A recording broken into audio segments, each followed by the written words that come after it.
ప్రేమైన సంగమా, ఈస్టర్ తర్వాతి 5వ ఆదివారము ఆరాధన కూడికకు ప్రభువైన యేసు క్రీస్తు నామములో సంగమందరినీ మరి ఆహ్వానిస్తున్నాం.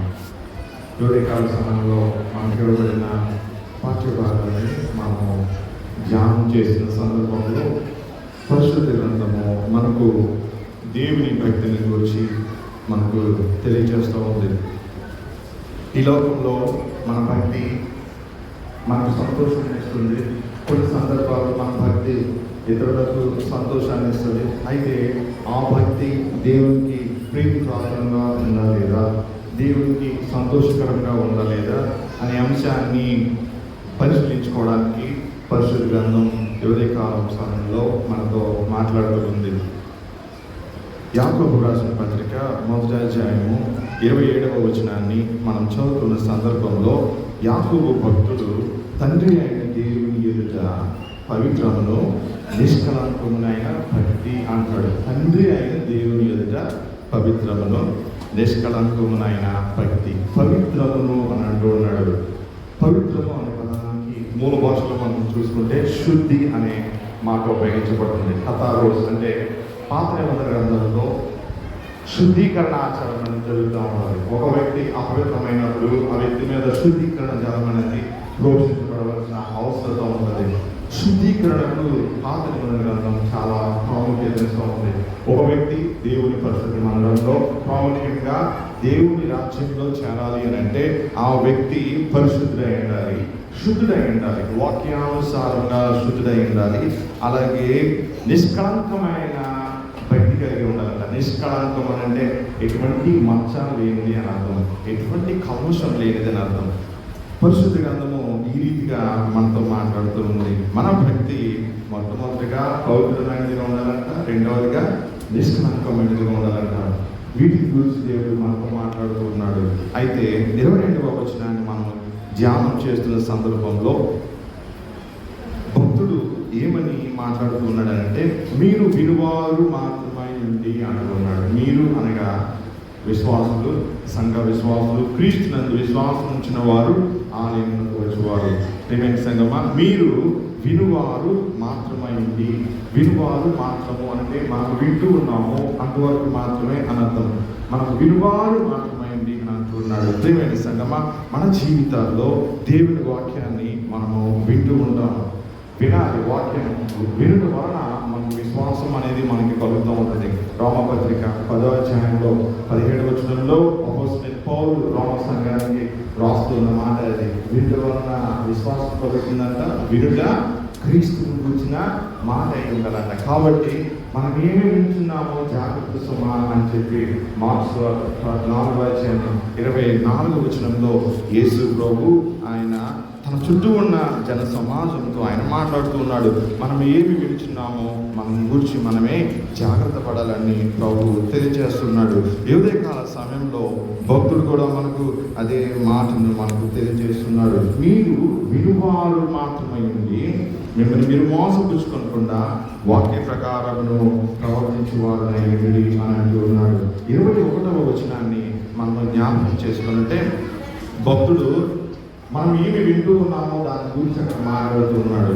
దేవుని వాక్యము సంఘము వింటూ ఉంటుంది. అపోస్తలుల ద్వారా, కాపరుల ద్వారా, బోధకుల ద్వారా, సువార్థికుల ద్వారా, పరిచారకుల ద్వారా దేవుడు తన వర్తమానాన్ని సంఘములకు తెలియజేస్తూ ఉంటాడు. ఇప్పుడు వాక్యము విను సమయంలో ఆ వాక్యంలో మనము భద్రపరుచుకోవాలి. ఎవరైనా మన గృహానికి వస్తున్న సందర్భంలో వారిని మనం ఆహ్వానించినప్పుడు మాత్రమే ఆ వ్యక్తి మన గృహంలోనికి రాగలుగుతాడు, మన ఆతిథ్యాన్ని స్వీకరించగలుగుతాడు. మనము గృహంలోనికి అనుమతిస్తేనే ఎవరైనా వస్తారు. ఇక్కడ మనం గమనిస్తే 21వ వచనంలో అదే మాట ఇక్కడ భక్తుడు మాట్లాడుతూ ఉన్నాడు. దేవుని వాక్యము అంట, దేవుని వాక్యము శక్తి గలది అంటూ ఉన్నాడు. శక్తి గలది అని అంటే ఏంటంటే ఇది పరలోక శక్తి, ఇది భూసంబంధమైన శక్తి కాదు. మానవ బలము మనతో శక్తి కలిగించి మన దేహం ద్వారా రోజువారీ పనులు చేసుకోవడానికి మనకు శక్తిని అనుగ్రహించబడుతూ ఉంటుంది. కానీ ఈ యొక్క శక్తి ఏంటంటే దేవుని రాజ్యమును కనుకొచ్చే శక్తి, పరలోక శక్తి. భౌతిక సంబంధమైన శరీరంలో అది ప్రత్యక్షపరచబడినప్పుడు దేవుని యొక్క కార్యము అది కనపరచబడుతూ ఉంటుంది. అప్పుడే మానవ దేహంలో అద్భుత కార్యములు, సూచక క్రియలు అనేవి జరుగుతూ ఉంటాయి. ఇక్కడ భక్తుడు ఏమని చెప్తున్నాడంటే 21వ వచనంలో, మీ ఆత్మలను రక్షించుటకు శక్తి గల వాక్యము. ఆత్మలను రక్షించే శక్తి గల వాక్యము. శక్తి గల అంటే ఏమిటి? సామర్థ్యం గల అని అర్థము. వాక్యము అనగా దేవుని కుమారుడు, దేవుని వాక్యము యేసు ప్రభు. యేసు యొక్క మాట దేవుని దాసుల ద్వారా మనకు వినిపించబడుతూ ఉంటుంది. ఇప్పుడు దేవుని మాటలు మనకు వినిపించబడుతున్నాయంటే అది మనల్ని రక్షించడానికి మనకు శక్తి కలిగిస్తుందంట. రక్షించడానికి ఏంటంటే అపాయం నుండి కాపాడబడుట అని, మరణం నుండి కాపాడుట, నరకం నుండి కాపాడుట అని యేసు ప్రభు తన శిలువ మీద మరణించి నరకం నుండి మన ప్రాణమును రక్షిస్తూ ఉన్నాడు. మనకు బదులుగా మన మరణమును, మన యొక్క శాపమును ఆయన తన దేహం మీద భరించి శిలువ మీద తన ప్రాణాన్ని పెడుతూ ఉన్నాడు. మనకు బదులుగా ఆయన ప్రాయశ్చిత్త బలిని అర్పించి మనకు విమోచన అనుగ్రహిస్తున్నాడు. దేవునికి విమోచన అనుగ్రహిస్తున్నాడు.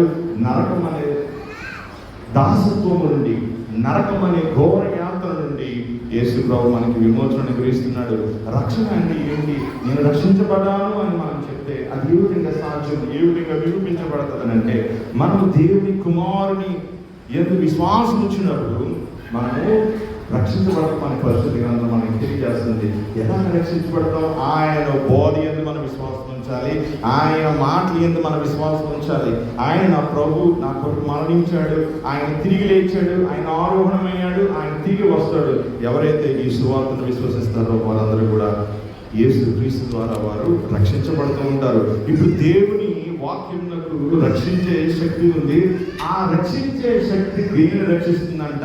మన ఆత్మను రక్షిస్తుందంట. మన ఆత్మ అంటే వినిపించబడుతున్న బోధ, లేకపోతే వినిపించబడుతున్న దేవుని వాక్యము అది మనకి ఏమి ప్రతిఫలాన్ని ఇస్తుందంటే మన ఆత్మను రక్షిస్తుంది. ఈ లోకంలో మనం ఎంత సంపాదించుకున్నానండి? మన ఆత్మను కాపాడుకోవడమే అది దేవుడు మనకి ఇచ్చినటువంటి ప్రధానమైన బాధ్యత. ఏదైనా మస్క్ అయినా, లేకపోతే అనిల్ అంబానీ అయినా, లేకపోతే ఎవరుడైనా, ఎంత ధీరులైనా సరే ప్రియమైన సంగమా, వారు తమ ఆత్మను రక్షించుకుంటేనే వారు దేవుని రాజ్యంలో చేరగలుగుతారు. దేవుని ఎంత రక్షించుకోగలుగుతారంటే దేవుని వాక్యంను వినడం ద్వారా. ఇక్కడ భక్తుడు 27వ వచనంలో చెప్తున్నాడు అంటే, ఆయన వాక్యమునంట శక్తి గల ఆయన వాక్యము మన హృదయంలో నాటబడుతుందంట, లోపల నాటబడుతుందంట. నాటబడుట అనే పదానికి వాడబడుతున్న పదం ఏంటంటే, దానికి గల అర్థం ఏంటంటే, ఒక విత్తనము భూమిలో వేసిన తర్వాత ఆ విత్తనం ఎదుగుతుంది.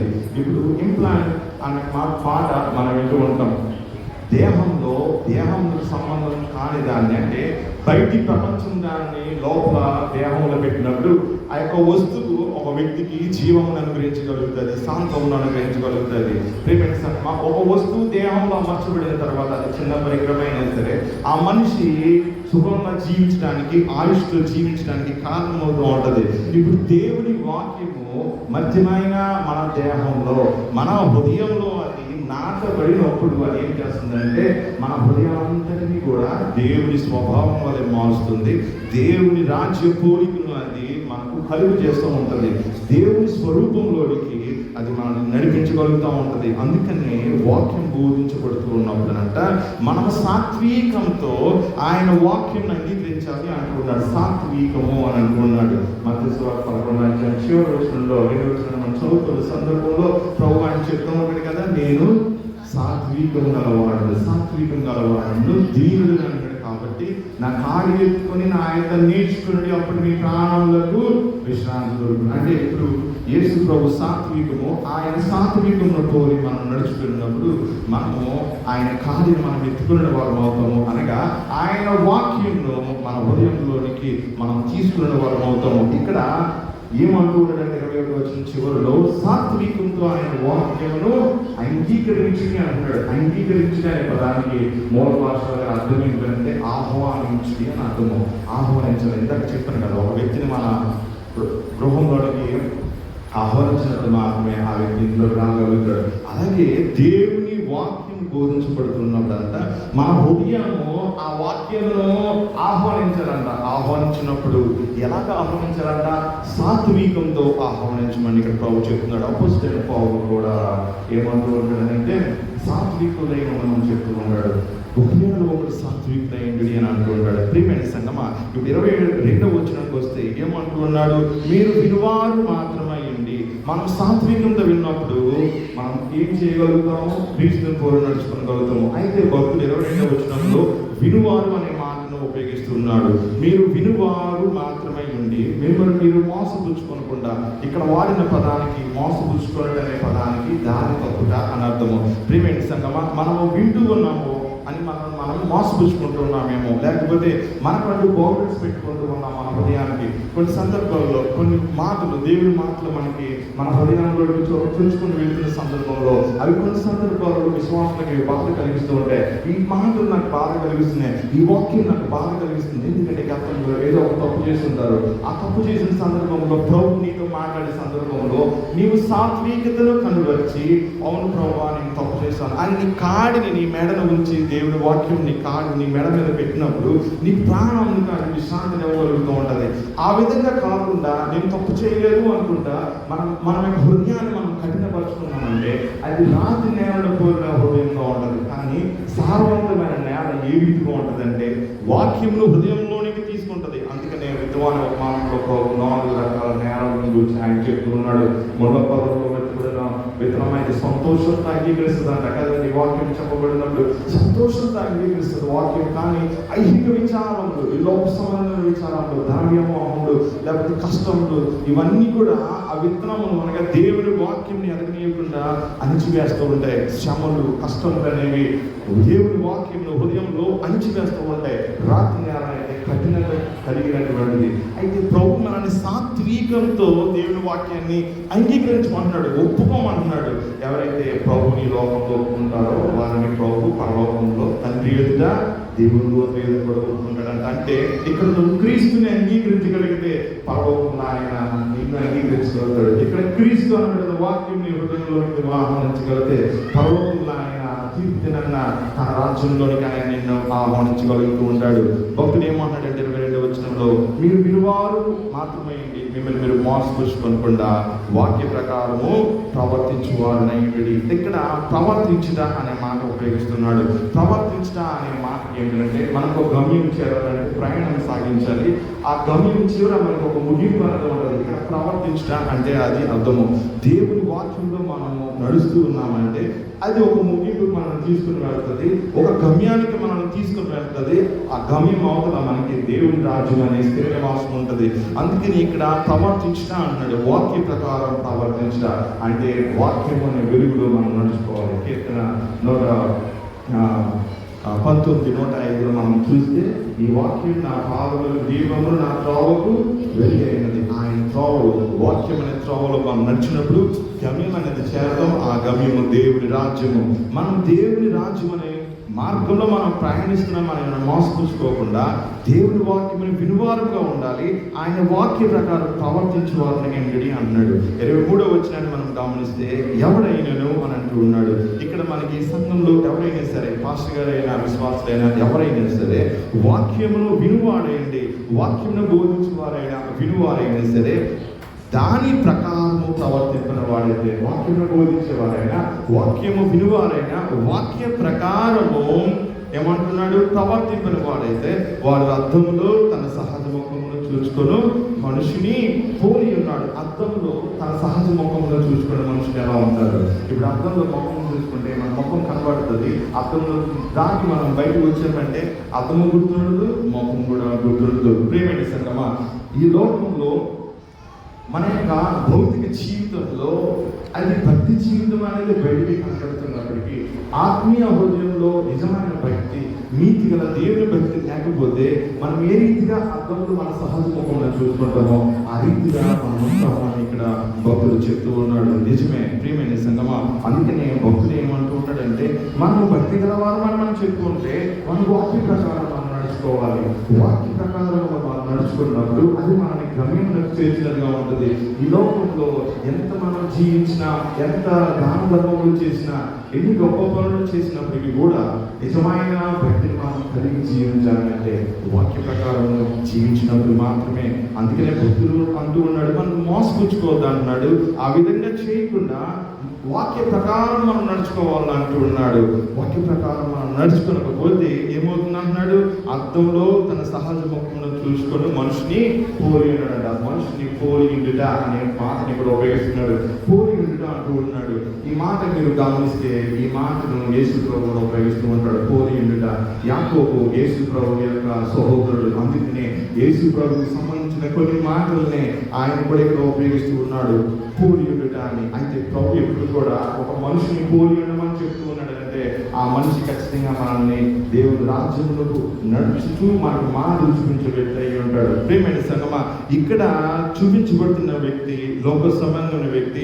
అటువంటి వ్యక్తిని పోలి ఉండకూడదని ఇక్కడ భక్తులు మనకి తెలియజేస్తున్నాడు. 24 వచనం మనం గమనిస్తే వాడు తనను చూసుకొని, అంటే అద్దంలో ఒక వ్యక్తి మొక్కను చూసుకున్నాడు కనబడుతుంది. ఇప్పుడు దేవుని వాక్య ప్రకారంలో నడుస్తున్నానని చెప్పుకునేవారు ఆ విధంగా నడవకుండా వాడు ఎలా ఉంటారంట, అద్దంలో తనను చూచుకుని, అంటే తనను చూచుకుని జస్ట్ అలా చూస్తారంటే చూచుకుని అవతలికి పోయి బయటకు వచ్చి తన ఇంటివాడు వెంటనే మర్చిపోవాలి కదా, వెంటనే మర్చిపోతాడు. నిజమే కదా, ఆత్మీయ స్థితి అనేది మర్చిపోతాడు. నిజంగా ఆత్మీయ స్థితి అనేది హృదయంలో ఉంటే ఆ ఆత్మీయ స్థితి దేవుని యొక్క రూపంలో ఉంటుంది, దేవుని స్వభావంలో ఉంటుంది. కానీ దేవుని వాక్యం అనే విత్తనం ఏ హృదయంలో ఏదైతే ఉన్నదో ఆ విత్తనము క్రియలు ఫలించలేదు. అందుకనే ఆ రామ చౌవ పక్కన విత్తబడిన వాక్యములు పక్షులు వచ్చి ఎత్తుకుపోతాయంట. ఆ వ్యక్తి దేవునికి సాదృశ్యంగా ఉంది ఎత్తుకుపోవడం అనేది. సాతాను వచ్చి ఆ విత్తనాన్ని ఎత్తుకుపోతాడంట. ప్రియమైన సంగమా, వాక్యమును ప్రకటించబడినప్పుడు అది హృదయంలో నాటుబడినట్లు మన హృదయమును సాత్వికంతో లోపరిచినప్పుడు దేవుని వాక్యం అనే కాడికి మనల్ని మనం అప్పగించుకున్నప్పుడు మనము దేవుని వాక్య స్వభావంలోనికి మనము మారుతున్నట్టుగా ఉంటాము. ప్రియమైన సంగమా, ఉప్పు వేసినప్పుడు ఉప్పు యొక్క ఆ రుచి కూరంతరికి వస్తుంది. దేవుని వాక్యం కూడా ఉప్పు లాంటిదే. ఆ దేవుని వాక్యం అనే ఉప్పు మన హృదయంలో అది పొంచబడినప్పుడు దేవుని స్వభావం మన హృదయం అంతా నిండిపోతూ ఉంటుంది. ఎవరిలో ఆ యొక్క స్వభావం ఉండదు. అందుకని అంటున్నట్టు ఇక్కడ వారు తమ రూపమును మర్చిపోతారంట. ఎందుకంటే వారు దేవుని స్వభావం లేదు కాబట్టి. అయితే 25 వచనాన్ని మనం ఇక్కడ గమనిస్తే 24 వచనం చివరిలో అన్నాడు, మర్చిపోవుట అంటున్నాడు. మర్చిపోవుట దేవుని రాజ్యం అనేది మర్చిపోయేది కాదండి. నువ్వు నిద్రపోయినా సరే దేవుని రాజ్యం అనేది నీ హృదయంలో ఉంటుంది. నీ మెలుగుగా ఉన్నా సరే నీ హృదయంలో ఉంటుంది. నువ్వు విచారంలో ఉన్నా సరే నీ హృదయంలో ఉంటుంది. నువ్వు మరణ పడక మీద ఉన్నా సరే దేవుని రాజ్యం స్వభావం అనేది నీ హృదయంలో ఉంటుంది. దాన్ని అప్పుడు కూడా నీ హృదయంలో దొంగిలించలేరు. ఈ లోకంలో ఒక వస్తువుని ఏదైనా మనలో తీసుకెళ్ళలేదు, దొంగిలించలేరు అనేది ఏదైనా ఉందనంటే అది దేవుడి వాక్యము. పరలోకంలో నుండి మన కొరకు విత్తపడుతున్న దేవుని యొక్క బీజము. ప్రియమైన సంగమ, ఆయన కుమారుని బీజము. ప్రియమైన సంగమ, ఇక్కడ మనం జ్ఞాపకం చేసుకుంటే 25, 26 వచనాలను మనం గమనిస్తే భక్తుడు ఏమని చెప్తున్నాడంటే దేవుని వాక్యం మనకి స్వాతంత్ర్యం ఇస్తుంది. ఇక్కడ సంపూర్ణమైన నియమం అనే మాట ఉపయోగిస్తూ ఉన్నాడు భక్తుడు. సంపూర్ణమైన నియమము అనే మాటకి లోమస్ అని వాడాడు.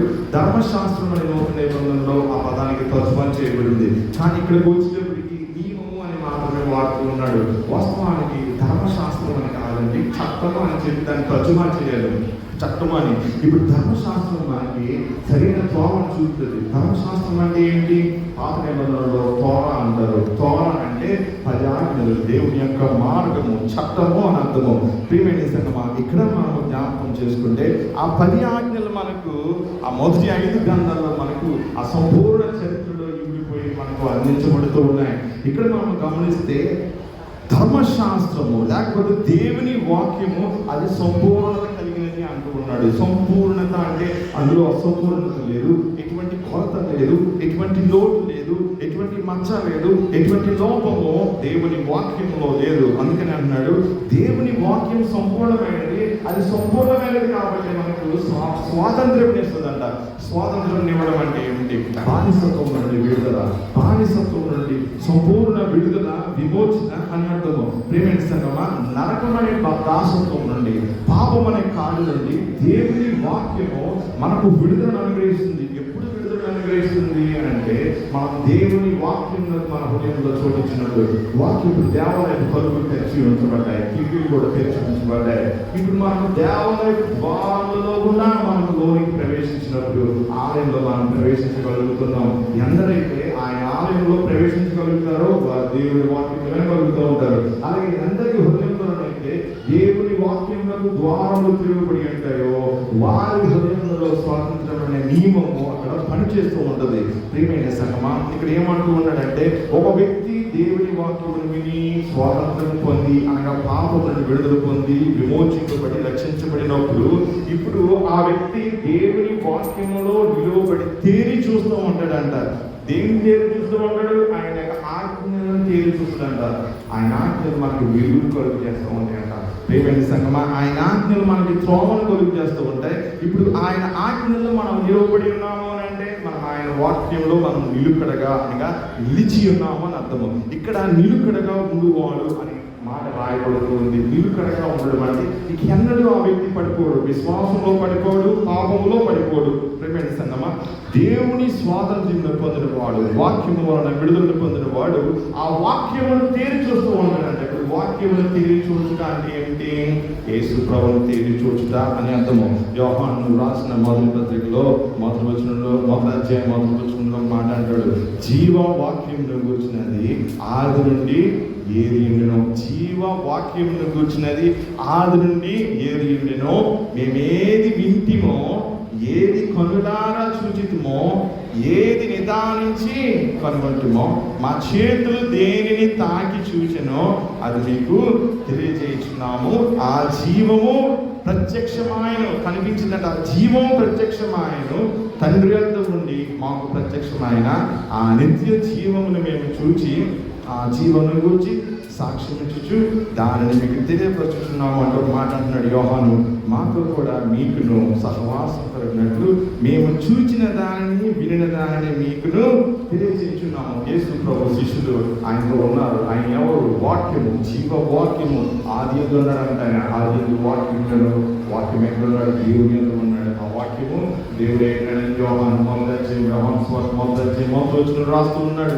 ఇక్కడేమో ఆయన ముట్టుకున్నాము అంటున్నాడు ఆ వాక్యాన్ని. ఇక్కడ కొద్దిగా అదే మాట అంటూ ఉన్నాడు యాకోబు 1:25. ఆ వాక్యమును మనం తేరి చూచుచు అనగా జీవవాక్యమైన దేవుని కుమారుని మనము తేరి చూచుచు అందులో మనం నిలకడగా ఉన్నప్పుడు అంట మన వాక్యమును మనం విని మర్చిపోమాట. మనం మర్చిపోం. మన ఆత్మీయ ముఖం మనకు కనబడుతుందండి. మన ఆత్మీయ రూపం అనేది మనకి ఎప్పుడు కూడా మనకు కనబడుతూ ఉంటుంది. అది మన ఎదుట అది ఎల్లప్పుడూ కూడా ప్రత్యక్షమవుతూ ఉంటుంది. మన ముఖమును ఎదురు చూస్తూ కాదు, మన ముఖము మనకే కనబడుతూ ఉంటుంది. భౌతిక సంబంధమైన ముఖం కాదు, ఆత్మ సంబంధమైన ముఖము. దాని గురించి ఇక్కడ భక్తుడు రాస్తూ ఉన్నాడు. సహజ ముఖం అర్థంలో చూసినప్పుడు మర్చిపోతాడు, కానీ ఆత్మీయ హృదయం కలిగిన వాడు తన సహజ స్వభావం ఏంటి? సహజ స్వభావం అంటే దేవుని వాక్యం అనే ఆత్మీయ సహజ స్వభావం కలిగి ఉన్నప్పుడు తన సహజ స్వరూపంలో తన సహజ స్వభావంలో ఇప్పుడు కూడా మర్చిపోవడానికి. ఎందుకంటే దేవుని బీజం అతని హృదయంలో నాటబడి ఉన్నది కాబట్టి. ఇప్పుడు ఈ మాట చెప్తూ అంటున్నాడు, దేవుని వాక్యమును మర్చువాడు కాక క్రియను చేయువాడయండి తన క్రియలో ధన్యుడగును. క్రియను చేయుట అంటే ఏమిటి? క్రియను చేయుట అంటే ఏమిటి? యోహాను రాసిన పత్రికలో 6వ అధ్యాయంలో 28వ వచనాన్ని మనం గమనించినప్పుడు యేసు ప్రభుని అక్కడ ఉన్నవారు ఒక మాట అడుగుతూ ఉన్నారు. మేము దేవుని క్రియలు జరిగించుటకు ఏమి చేయవలనని ఆయన అడగగా యేసు ఏమంటాడంటే, ఆయన పంపిన వాని యందు మీరు విశ్వాసం ఉంచుటయే దేవుని క్రియ అని వారితో చెప్పారు. ఆయన పంపిన వాని యందు మనం విశ్వాసం ఉంచాలి. ఆయన పంపిన వాడు ఎవరంటే దేవుని కుమారుడు. ఆయన వాక్యము, ఆయన వాక్యం నందు మనం విశ్వాసం ఉంచితే దేవుని క్రియ. అప్పుడు మనము ఆ క్రియలో మనము ధన్యమవుతామంట. ప్రియమైన సంగమా, వాక్యం విని మన హృదయంలో భద్రపరుచుకున్నప్పుడు మనం ధన్యులమవుతామని ఇక్కడ యాకోబు చెప్తూ ఉన్నాడు. ధన్యుడు అనే పదానికి ఇంకొక అర్థం ఏంటంటే సంతోషించువాడు అని అర్థం. మహాయోస్ అనే పదం దీంట్లో వాడబడుతూ ఉంటుంది. దీని అర్థం ఏంటంటే హ్యాపీ అని అర్థం. హ్యాపీ ఇస్ ద మ్యాన్ అనే మాట ఉపయోగించబడుతుంది. ధన్యుడు, ధన్యుడు, ధన్యుడు. ప్రియమైన సంగమా, మత్తయి సువార్త 5వ అధ్యాయం మనం గమనించినప్పుడు ధన్యుడు కూడా ప్రభు అక్కడ చెప్తూ ఉన్నాడు. దేవుని వాక్యం నీ హృదయంలో భద్రపరుచుకున్నప్పుడు నీవు ధన్యుడు అంటున్నాడు. కాబట్టి విని మార్చువాడు కాక క్రియలు చేయమంటున్నాడు. విన్న వాక్యం మీద నీ శ్రద్ధ ఉంచమంటున్నాడు. అప్పుడు అది నిజమైన ప్రతిఫలం అవుతుందని భక్తుడు ఇక్కడ తెలియజేస్తున్నాడు. 26, 27 వచనాన్ని మనం గమనించినప్పుడు ఇక్కడ భక్తుడు 26వ వచనంలో చెప్తున్నాడు ఏమిటంటే, ఎవడైనాను నోటికి కళ్ళెము పెట్టుకొనక. ఇక్కడ కళ్ళెము అనే మాట ఉపయోగిస్తున్నాడు. కళ్ళెము దేనికి పెట్టబడుతుంది? గాడిదలు పెట్టబడుతుంది, గుర్రానికి పెట్టబడుతుంది. కళ్ళెము పెట్టబడినప్పుడు ఆ కళ్ళెము వలన ఆ యొక్క జంతువు, ఆ నడిపే వ్యక్తి దాన్ని ఎటు అయినా సరే దాన్ని తీసుకుని వెళ్ళగలుగుతాడు. అలాగే నోటికి కళ్ళెము పెట్టుకుంటా అంటూ ఉన్నాడు. నోరు అనే పదానికి వాస్తవంగా మూల భాషలో నాలుక అనే పదం వాడబడింది. నాలుక అనే పదం వాడబడింది. 4 కళ్ళెము పెట్టుకోవచ్చండి, కానీ అక్కడ అదే రాయబడుతూ ఉంది. 4 అంటే కళ్ళెము పెట్టుకోవాలంట. 4 కళ్ళెము పెట్టుకుంటే అసలు 4 కదలగలుగుతుందా? అందుకే అంటున్నాడు, ఎవరైనా నోటికి కళ్ళెము పెట్టుకొనక తన హృదయంలో మోసపరచుకోవచ్చు, భక్తి గలవాడని అనుకుని వారిని పెట్టి వెళ్తున్నాయి. ప్రారంభంలో నేను చెప్పాను కదా, ఇక్కడ వాడబడుతున్న పదం ఏంటంటే, మనము దేవుని వాక్యంలో నడుచుకున్నప్పుడు మనం ఆయన వెలుగులో మనం నడుచుకోవాలి. ఒకసారి ఒక చర్చిలో ఉన్నప్పుడు ఒక ఆయన ఏవో పొద్దున్నే నా దగ్గరికి వచ్చేటప్పుడు ఈ కాలంలో వచ్చినప్పుడు ఏంటి సార్ అన్నాను, సార్ ఇవాళ బైబిల్ చదవలేకపోయింది సార్, ఇంకా కొద్ది సమయంలో ఆలోచన స్టార్ట్ అయిపోతుంది అని అన్నాను. కొన్ని వచ్చినప్పుడు వచ్చిన జీవనంలో చదువుకున్నారా అని అన్నాడు. లేదయ్యాడు, నేను పొద్దున్న చేసినప్పుడు నుంచి వాక్యం వెంటనే అయ్యాడు అన్నాడు. సరే వాక్యం కదా నాకు వినిపించింది అన్నాడు. ఇంగ్లీష్లో చెప్తున్నారు, అది బాగా చెప్తాడు ఆయన, కానీ నీకు అర్థమవుతుందా అన్నాను. అర్థమైపోయిన వెంటనే అయ్యాడు అన్నాడు. నేను మాట చెప్పాను, నువ్వు వాక్యం ఎంత వింటున్నావు అనేది ముఖ్యం కాదు, నువ్వు వాక్యం ఎంత చదువుతున్నావు అనేది ముఖ్యం అని చెప్పాను. ఆ వ్యక్తికి తన రోజు వినడం లేదు ఆ మాట. ఆ వ్యక్తి ఇప్పటికి కూడా బైబిల్ చదవడు, కానీ ఫోన్ తీసుకుంటాడు, చెవులో పెట్టుకుంటాడు, ఇంకా అంతే వింటా ఉంటాడు, బండి మీద అలా వెళ్ళిపోతూ ఉంటాడు, కానీ బైబిల్ మాత్రం చదవడు. ప్రియమైన సంగమా, నువ్వు బైబిల్ చదవాలి, వాక్యం వినాలి. వాక్యం విన్నాను అని నువ్వు అనుకున్నది మాత్రాన ఆ వాక్యం ఫలించాలంటే నువ్వు దాన్ని రోజు కూడా నీరు పోయాలంటే నువ్వు వాక్యం చదవాలి. వాక్యమైన నీటిని నువ్వు చదివినప్పుడు అది నీకు ఏమవుతుంది? నువ్వు విన్న వాక్యం ఫలించి ఎదిగి అది నూరంతలు అవడానికి కారణం అవుతుంది. అందుకని ఇక్కడ ఏమంటున్నాడంటే, మనము మన యొక్క ఆత్మీయ జీవితంలో కళ్ళెము పెట్టుకున్నప్పుడనంట మనం మోసపరుచుకునేమంట, మనం అప్పుడు నిజమైన భక్తి గల వారం అవుతామనంట. ఇక్కడ మనం 19వ వచనాన్ని మనం గమనిస్తూ ఉన్నప్పుడు 19వ వచనంలో కోపించుటకు నిదానించువాడు, మాట్లాడుటకు నిదానించువాడు అనే పదాలు వాడుతున్నాడు. మాట్లాడటకు నిదానించువాడు, కోపించుటకు నిదానించువాడు. నిదానించడానికి పదానికి మూల భాషలో బద్ధకం అనే ఒక పదం వాడాడు. బద్ధకం అసలు పని చేయగలుగుతాడా? మాట్లాడటానికి బద్ధకం ఉండాలంట, కోపించడానికి బద్ధకం ఉండాలంట. భక్తుడు అది రాస్తూ ఉన్నాడు. ఇప్పుడు మనం మాట్లాడడానికైనా, డబ్బులు కోపించడానికైనా, ఆలోచించడానికైనా మనం దేవుడి వాక్యం అనే అర్థంలో మనం పెట్టుకున్నప్పుడు అది మనం నడవలసిన త్రోవను మనకి చూపగలుగుతూ ఉంటుంది. ఆ విధంగా చేయకపోతే మన భక్తి వ్యర్థము అని అంటున్నాడు. 27వ వచనంలో అంటున్నాడు, తండ్రి అయిన దేవుని ఎదుట పవిత్రమును నిష్కళంకమైన భక్తి ఏదనగా. తండ్రి అయిన దేవుని ఎదుట ఈ లోకంలో మనం వాక్యం కూడా, ఒక మనిషి వాక్యం కూడా తప్పు చేయొచ్చు, ఒక మనిషి వాక్యం కూడా నరకపడవచ్చు, కానీ వాక్యం దాని ప్రకారం నడుచుకున్నప్పుడు అప్పుడు దేవుని దృష్టి ఎదుట నిజమైన భక్తి అవుతుందంట. తండ్రి అయిన దేవుని ఎదుట పవిత్రము అంటే శుద్ధి, దేవుడి మనసులో, దేవుని ఆలోచనలో పవిత్రమును నిష్కళంకమునైన భక్తి ఏదనగా. ఏమిటనంట? ఇదే మర్చిపోతూ ఉంటాడు క్రైస్తవ విశ్వాసి. ఏమిటో తెలుసా? పాత నిబంధనలు కూడా అదే సెలవిస్తూ ఉంటుంది. ఏంటి? తల్లిదండ్రులు లేని వారి ఎడలా, దుఃఖ లేని వారి ఎడలా, పరదేశుల ఎడలా, పేదల ఎడలా, దీనుల ఎడలా నువ్వు జాలి చూపించాలి. పోయేవారు రాజభావాలను మీకు తెలియజేశాను. ఇక్కడ అదే చెప్తూ ఉన్నాడు, దిక్కులేని పిల్లలను, అనగా ఇక్కడ దిక్కులేని అనే పదానికి ఆర్ఫానోస్ అనే పదం వాడాడు. ఆర్ఫానోస్ అంటే ఆర్ఫన్ అని అర్థము, అంటే తండ్రి లేని వారు అని అర్థము. ప్రియమైన సంగమా, దిక్కులేని పిల్లలను, విధవరాండ్రును వారి ఇబ్బందులు పరామర్శించడం. ఇబ్బంది అనే పదానికి సాధారణంగా కొత్త నిబంధన గ్రంథములు శ్రమ లేకపోతే హింస అనే పదం అనే తర్జుమా చేయబడుతుంది, కానీ ఇక్కడ ఇబ్బంది అనే పదం వాడుతూ ఉన్నాడు. దీని అర్థం ఏంటంటే, శ్రమలు అనేవి, హింసలు అనేవి ఈ లోకంలో విశ్వాసం ఎదురుతూ ఉంటే, ప్రాముఖ్యంగా తల్లిదండ్రులు లేని వారు, విధవరాండ్రులు వారి యొక్క ఆర్థిక స్థితి కోల్పోయినప్పుడు, లేకపోతే నివాసములు కోల్పోయినప్పుడు, వారు జీవించడానికి అవసరమైన వసతులు లేకపోతే వనరులు లేనప్పుడు వారు ఎటువంటి హింసకరమైన మానసిక ఘోష అనుభవిస్తూ ఉంటారు. దానినే హింస, శ్రమ అని అనుకోండి. ఇక్కడ ఇబ్బంది అంటూ ఉన్నాడు. వారి ఇబ్బంది ఎవరు చెప్పుకోలేదు, వారు తమ ఇబ్బంది తమతో ఉంచుకుంటారు శ్రమని. కానీ సంఘం ఏం చేయాలి? మన బాధ్యత ఏంటంటే వారి అవసరాలను గుర్తెరగాలి. మనం వారి అవసరంలో వారికి మనం సహాయం చేయాలని ఇక్కడ చెప్తూ ఉన్నాడు. ఆ విధంగా చేసినప్పుడంట అంటే ఏంటి? వారి ఇబ్బందులు పరామర్శించడం అంటూ ఉన్నాడు. అంటే ఏంటి తెలుసా? దర్శించడంట. వారింటికి విజిట్ చేయాలంట. వారింటి దగ్గరికి వెళ్ళి వారి అవసరాలను చూడాలంట. వారి అవసరాలు వారి అక్కల వరకు మనం అవసరమైన సహాయం చేయాలంటున్నాడు. అది ఇక్కడ పరామర్శించడం వాడుతున్నాడు. అలాగే ఇహలోక మాలిన్యం తనకు అంటకుండా తను తాను కాపాడుకుంటే, ఇహలోక మాలిన్యం అంటే ఈ లోకం యొక్క కల్మషము మనకు అంటకుండా మనం కాపాడుకోవాలన్నమాట. అది ఎలా కాపాడుకోగలుగుతాం? ఆయన వాక్యమైన వెలుగులో మనం నిలవబడినప్పుడు పాపమనే ఈ యొక్క దోషం మనకి అంటుకోదు. ప్రేమైన సంగమం అలా ఉన్నప్పుడేనంట అదే దేవునికి ఇష్టమైన భక్తి అంటున్నాడు. అదే నిజమైన భక్తి అంటున్నాడు. చివరిగా మనం యోహాను సువార్తలో 16వ అధ్యాయాన్ని మనము ధ్యానం చేస్తున్న సందర్భంలో ప్రభువు ఇక్కడ ఒక మాటను చెప్తూ ఉన్నాడు. 33వ వచనాన్ని మనము గమనించుతూ ఉన్నప్పుడు ఏమంటున్నాడంటే, నా యందు మీకు సమాధానం కలిగినట్లు ఈ మాటలు మీతో చెప్తున్నాను. లోకంలో మీకు శ్రమ కలుగును, అయినను ధైర్యం తెచ్చుకోండి, నేను లోకమును జయించి ఉన్నాను. లోకంలో మీకు శ్రమ కలుగును అంటూ ఉన్నాడు. శ్రమ అనే పదానికి కూడా అక్కడ హింస లేకపోతే